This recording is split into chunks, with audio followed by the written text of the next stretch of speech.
امروز 3 اپریل است و شما برنامه خبری رادیو آزادی را تماشا دارید. در 15 دقیقه دیگر من شعله گلخوجه با شما خواهم بود و این موضوعها را امروز داریم. حیاتی مرا سوزاندند. امید حکایتوف ادعا دارد که تحت شکنجه 2 میلیسه در دوشنبه قرار گرفته است. دیروز ما را میکنم فقط کسی دیگر نمیکنم. ما چی میفهمم بیاد پروکورور دادن بیا که کورا بینه. بحث امریکا و ترکیه سر خرید سیستم موشکی روسی سبب تأخیر در انتقال هواپیماهای جنگی F-35 به ترکیه شد.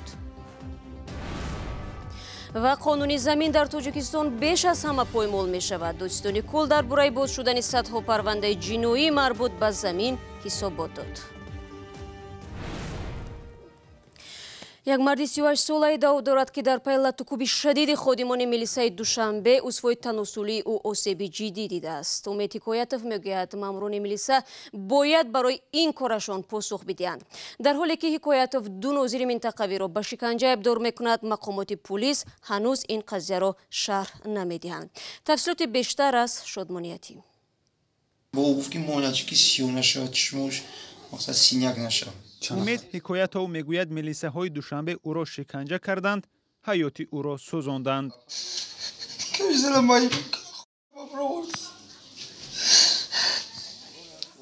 با نقل امید او را 31 مرد کارمندان پلیس ناحیه فردوسی که سرخوش بود برای در کوچه پیشاب کردن به اداره پلیس برده لطوکوب کردند.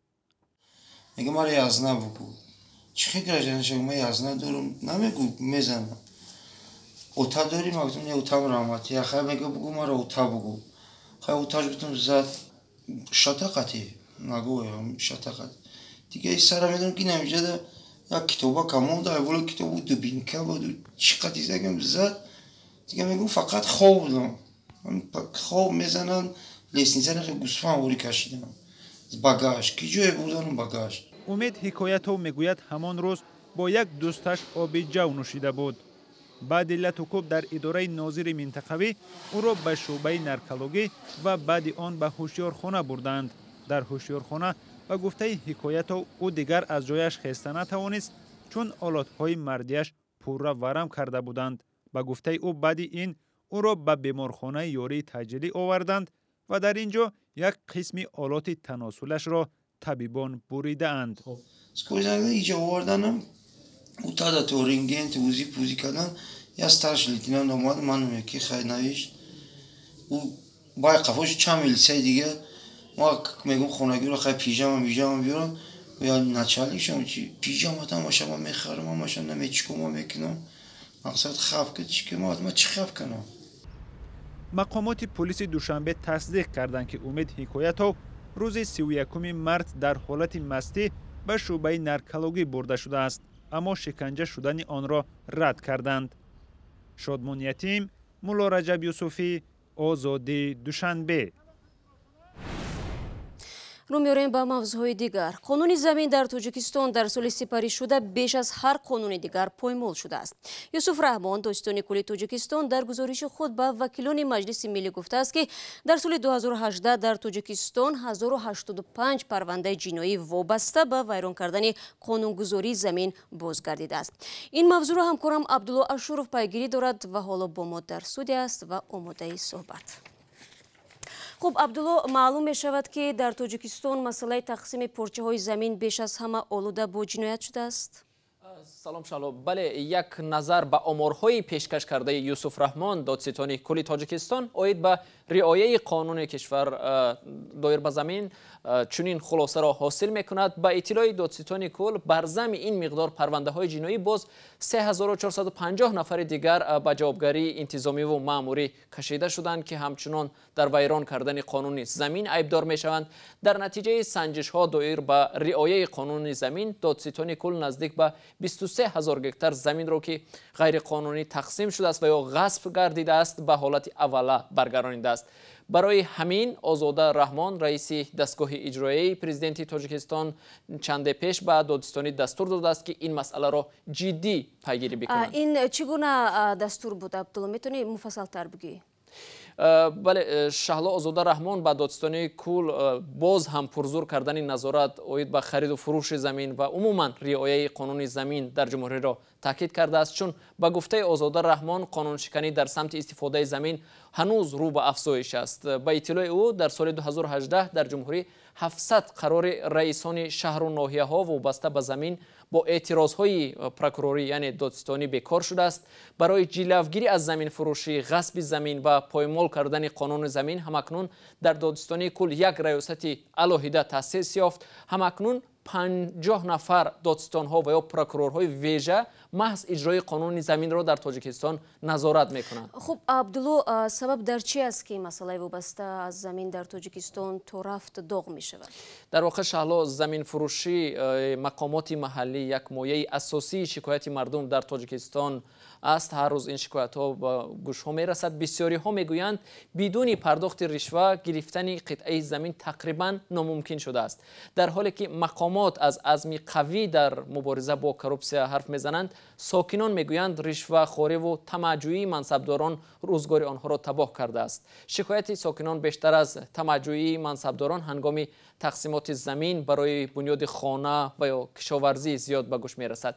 سازمان همکاری های اقتصادی و رشد هم در گزارش اخیرین خود در رابطه با مبارزه با کروپسیا در تاجیکستان می نویسد خوفی از هم از زیاد رشوتخوری در جریان تقسیمات پارچه های زمین در تاجیکستان با وجود می آید. تشکر عبدالله برای صحبت. من برنامه را ادامه میدیم. ایالات متحده آمریکا بنابر سبب بحث با همپیمانش ترکیه ارسال تجهیزات لازم برای هواپیماهای جنگی F-35 را بازداشته است. ترکیه قصد دارد سیستم پیشرفته ضد موشکی روسی S-400 را بخرد، اما آمریکا مخالف استفاده این سیستم در کشور عضو ناتو می باشد. کیومرسیاتو گزارش میدهد. ایالات متحده آمریکا انتقال تجهیزات ضروری برای هواپیماهای جنگی F-35 به ترکیه را متوقف کرده است. سبب آن عزم ترکیه برای خرید سیستم موشکی S-400 از روسیه می باشد. خبرگزاری رایترز میگوید آمریکا ارسال بعضی از تجهیزات را بازداشته است که برای قبول و آماده کردن هواپیماهای جنگی در ترکیه ضرورند. بعضی از منابع دیگر گفتند که سخن درباره وسایل تمرینی می رود که خلبانهای ترک در آنها اداره هواپیما را می آموزند. ایالات متحده بر رهبران ترکیه گفته است سیستم موشکی روسی امنیت هواپیمای پیشرفته آنها را زیر خطر می‌گذارد، چون به گفته متخصصان سیستم روسی به تدریج سیر ناعیان ماندن هواپیمای آمریکا را می‌آموزد. قرارداد خرید 4 سیستم S-400 با ارزش 2.5 میلیارد دلار را مسکو و انقره ماه ایولی سال 2018 امضا کردند. واشنگتن می‌خواهد ترکیه سیستم آمریکایی ولی گرانتری پاتریوت را بخرد، اما رجب طیب اردوغان قرارداد با روسیه را تغییر دادن نمی‌خواهد. روسیه سیستم ها را باید تابستان سال آینده به ترکیه بدهد.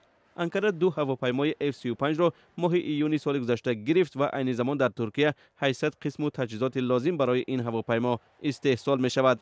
منابع در آمریکا گفتند که ممکن است آمریکا استحصال آنها را به دیگر کشور کوشاند. به قول تحلیلگران دور کردن ترکیه از استحصال F-35 بیشک اختلافات بین آمریکا با این شریکش را زیادتر می‌کند. دو طرف حالا در مسئله جنگ سوریه، تحریم‌ها بر ضد ایران و طلب استرداد فتح‌الله گولن روحانی ترک مقیم آمریکا اختلافی نظر دارند.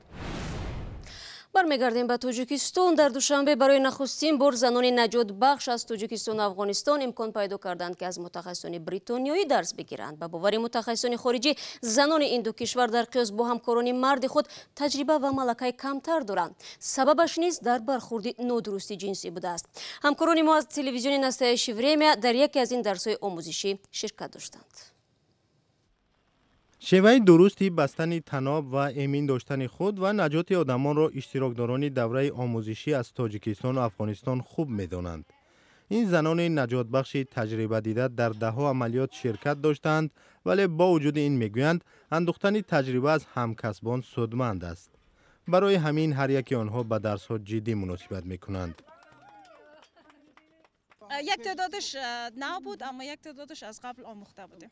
طرز درست بستنی بندها در وقت دادن یاری عملی و گذراندن کارهای نجادی کفتکوی و کوشش میکنیم که به طور اساسی یاد بگیریم و در کشور خود رفته به همکارای خود یاد بدیم.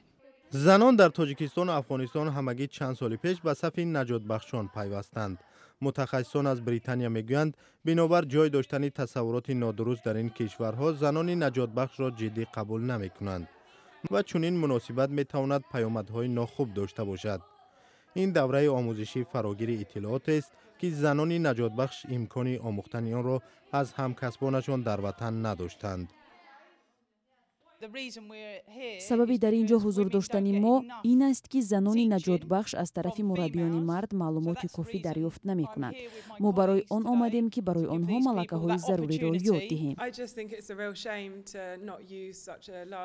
سفربر نکردن زنها در کارهای نجات بخشی شرم‌آور است. زنان آتش نشان و نجات بخش فایده بزرگ می‌آورند. هر چیزی را که درس می‌دهیم آنها خیلی زود از خود می‌کنند. ما با شاگردانمان می‌فخریم. در دوره آموزشی نه تنها استفاده تجهیزات بی‌خطری بلکه فعالیت در شرایط مختلف تمرین کرده می شود. شرکت‌داران در یک هفته به طور فشرده معلومات‌های نظریوی را برای این پیشه پرمسئول از خود می‌کنند. ما با تعلیم دادن کارمندان محدود نمی‌شویم، همچنین با ابزار بی‌خطری کمک می‌رسانیم. کمیته حالت‌های فوق‌العاده تاجیکستان و بنیادی آقاخان در بخش نجات دهی چند سال این جانب همکاری دارند. تشکیل کنندگان دوره آموزشی میگویند در گمان است که در چنین فرصت کوتاه ملکه شرکت‌داران به سطح مردان نجات بخش برسد. ولی اگر این آموزش نتیجه خوب بدهد، چنین درس‌ها مداوم و با شرکت زنان نجات بخش از کشورهای گوناگون تشکیل می شود. شرکت برق توجیک اعلام کرد که امروز در چند محله دوشنبه مردم برای 4 ساعت نیروی برق نخواهند داشت و سبب تعمیر خطای برق است. بیشتر از این مسئولان شرکت ساکنان را در نپرداختن پول برق ایبدار کردند و گفتند به همین علت نمیتوانند مردم را شبانه روز با نیرو تامین کنند. کمبود برق در تاجیکستان روز 2 اپریل در یک میز گردی رادیو آزادی بررسی شد و پاره از آن را همراه با شما میبینیم. مسئولین شرکت برق تاجیک در پاسخ به شکایت‌های زیاد مردم برعکس خود آنها را متهم می‌کنند که پول برق را سری وقت نسپردند و گناهکار اساسی خود مردم هستند که با سبب سری وقت نسپردن پول برق اکنون آنها سری وقت برق نمی‌گیرند. به نظر شما این چی معنا دارد؟ یعنی برق تاجیک آیا در حقیقت از می‌خواهد گناه خود را به سر مردم بار کند و یا واقعا مشکل در مردم است؟ این شرکت و منیجمنت فعلی این شرکت که نه به قانون اساسی تاجیکستان احترام میگذارند، نه به قرارهای حکومت و نه به پرزیدنت جمهوری تاجیکستان و سببی بستود رادیوی آزادی حاضر نشدنشان نیز همین است که به مردم کشور خود احترام ندارند. در هر کشور دیگر بعد این دو اظهارات بوالعجبی این سازمان، این شرکت، پروکراتور جنرالی فوراً آنها را با چالش میکشید و آنها مجبور میشدن با مردم پاسخ کنند. حالا مردم تاجیکستان با وجود آنکه خب پول برق میسپارند و به گفته برق تاجیک یک قسمشان قرضدار هستند، ولی آنها حق دارند دائما برق گرفته باشند. ولی وقتی که بدون آگاهی برق آنها خاموش کرده می شود و هر ساعتی که مقامات برق میخواهند، آیا تا کجا این نقصی یا ویران پایمال کردن حقوق استعمال کنندگان است؟ من میخواستم فریدون شاید بیاید که شما میگفتین مثلا البته حقوق استعمال کننده در اینجا پایمال شده ایستاده است، زیرا که از اون نقطه نظر که چهلی یادگاری گفتند که اگر یک ساعت یک نفرم قرضدار باشد ما تمامی محل یک محل را میتونیم از برق خاموش کنیم. این سخن آنها یگان زمینه حقوقی ندارد، برای آن که اگر استعمال کننده قرضدار نباشد پس مناسبت بین برق تاجیک و مناسبت بین استعمال کننده مناسبت حقوقی رجانی بوده. بینندگان عزیز، میز گرد کامل و صحبت‌های بیشتر را در کانال آزادی ویدیو در یوتیوب و صفحه‌های آزادی در .org تیجی تماشا کنید. برنامه امروز را با این مطلب به پایان می‌رسانیم، اما شما امکان دارید 24 ساعت در شبانه روز نوار و گزارش‌های جالب را از آزادی ویدیو کانال ما در یوتیوب ببینید. خبرهای روز را در وبسایت رادیو آزادی بخوانید. فراموش نکنید که فردا صبح بر وقت نوید بامدادی با خبرهای تازه تقدیم شما می‌شود. همچنین رادیوی آزادی در شبکه‌های اجتماعی صفحه‌های خود را دارد که در آنجا خبر است و نوارهای دیدنی. تا برنامه فردا، خدا نگهدار هر یک شما.